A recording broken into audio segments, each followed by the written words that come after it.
तो सिर्फ इंडिया में एक ही शहर है जिसका नाम गुजरात है और बिहार लावारिस है। बिहार के माँ बाप से उनके बच्चों को दूर भेजने के लिए ट्रेन देते हैं आप, उनके पत्नियों से दूर भेजने के लिए ट्रेन देते हैं, उनके बच्चों की शिक्षा के लिए कुछ नहीं करते।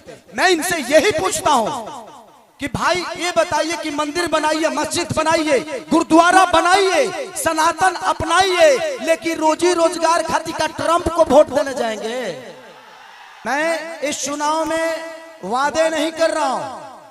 मैं एनडीए के जितने भी नेता हैं, मैं उनसे सिर्फ सवाल कर रहा हूं कि आप तो हमारी बुराइयां गिना देते हो, लेकिन आप अपना काम हुआ गिनाओगे।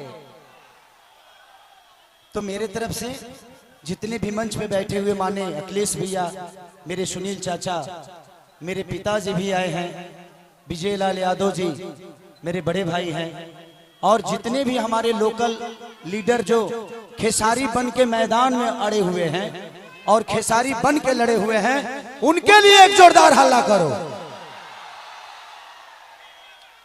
तो थैंक यू सो मच। मैं नेता नहीं बल्कि आप सबका बेटा हूं, इसीलिए दिल की बातें कह जाता हूं। आजकल जितने भी एनडीए के लोग हैं, सब लोग खेसारी को टारगेट कर बैठे हैं। यहां तक ले कि हमारे पितातुल माननीय मोदी जी भी छपरा में खेसारी को हराने के लिए आ गए। जो लड़के बड़ा हुआ है उसको कोई हरा सकता है? इस छपरा ने मुझे, इस धरती ने एक ऐसे बेटे को पैदा किया है जिस बेटे के लिए अपनी जान तक दे सकते हैं। छपरा जिस दिन विजय होगा ना, सिर्फ बिहार ही नहीं बल्कि हिंदुस्तान जानेगा कि ये खेसरिया को छपरा वालों ने कितना प्यार दिया है। और आज हम सबके गार्जियन स्वरूप अखिलेश भैया ने मेरे से कई बार बोले कि चुनाव लड़ते काहे नहीं हो, आ जाओ। मैं बोला कि भैया मैं राजनीति में नहीं आना चाहता। कोई बात नहीं, आप करो, जहां हो खुश रहो। लेकिन मुझे क्या पता था कि हमको यह करना पड़ेगा। बट कोई नहीं, शायद भगवान को कुछ अलग ही मंजूर है। शायद चाहता था कि खेसारी के आने के बाद ही सरकार बदलेगी।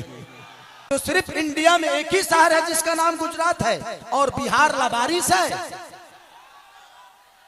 बिहार के माँ बाप से उनके बच्चों को दूर भेजने के लिए ट्रेन देते हैं आप, उनके पत्नियों से दूर भेजने के लिए ट्रेन देते हैं, उनके बच्चों की शिक्षा के लिए कुछ नहीं करते। मैं इनसे यही पूछता हूं कि भाई ये बताइए कि मंदिर बनाइए, मस्जिद बनाइए, गुरुद्वारा बनाइए, सनातन अपनाइए, लेकिन रोजी रोजगार खातिर का ट्रंप को वोट देने जाएंगे। ई के बनाई, हम लोगों के लिए फैक्ट्री कौन बनाएगा? हमारे बच्चों के लिए शिक्षा का व्यवस्था कौन करेगा? अब बैठ जाइए। हम यही सवाल कर रहे हैं। जब भी चुनाव आता है, जब भी चुनाव आता है तो इनको सिर्फ जंगल राज ही बताना है। अरे यार, जंगल राज थोड़ी देर के लिए मान लेता हूं कि था, मान लिया, सुन लिया। अरे तो कौन आप सब मंगल राज बना दिए हो इस धरती को? रोज हत्या होता है, लॉ एंड ऑर्डर हमारा बहुत अच्छा है।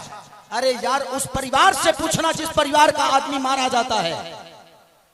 सिर्फ एक आदमी नहीं मारा जाता है, बल्कि वो घर का चिराग था, अपने घर की विश्वास था, जिसको मार दिया गया।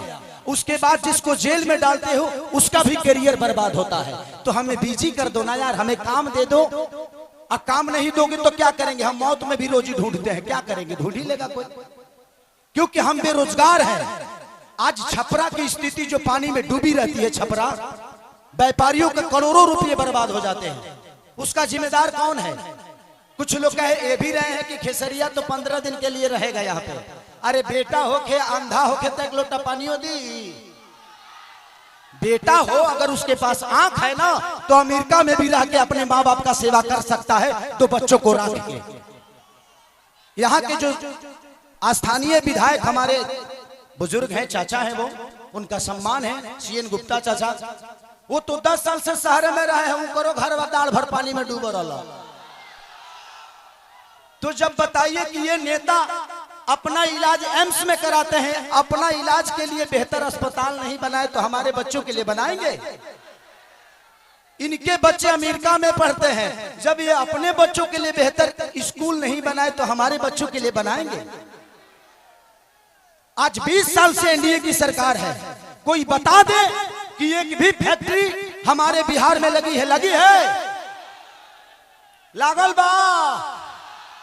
लागल नहीं खे, लोग यहां से भागल बा।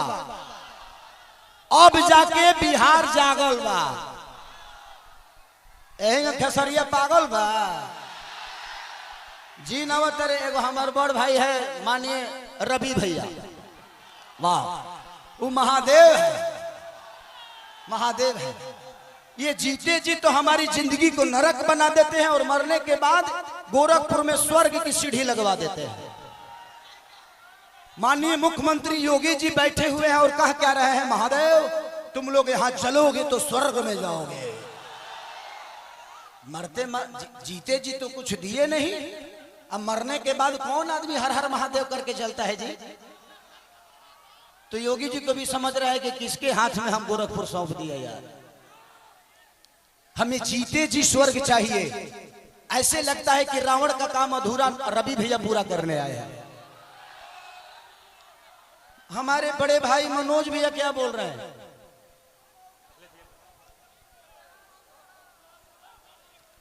तो ये सारी चीजें हैं यदमुल्ला।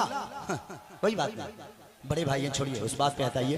तो मैं चाहता हूं कि ये भाषण का टाइम नहीं है, क्योंकि भैया को भी बहुत जगह जाना है और भैया की बहुत बिजी शेड्यूल है और मुझे भी यहाँ से राघोपुर जाना है भैया के क्षेत्र में। तो हम चाहते हैं कि मेरे बड़े भैया अखिलेश भी आए और हमारे भाइयों को आशीर्वाद दे दें।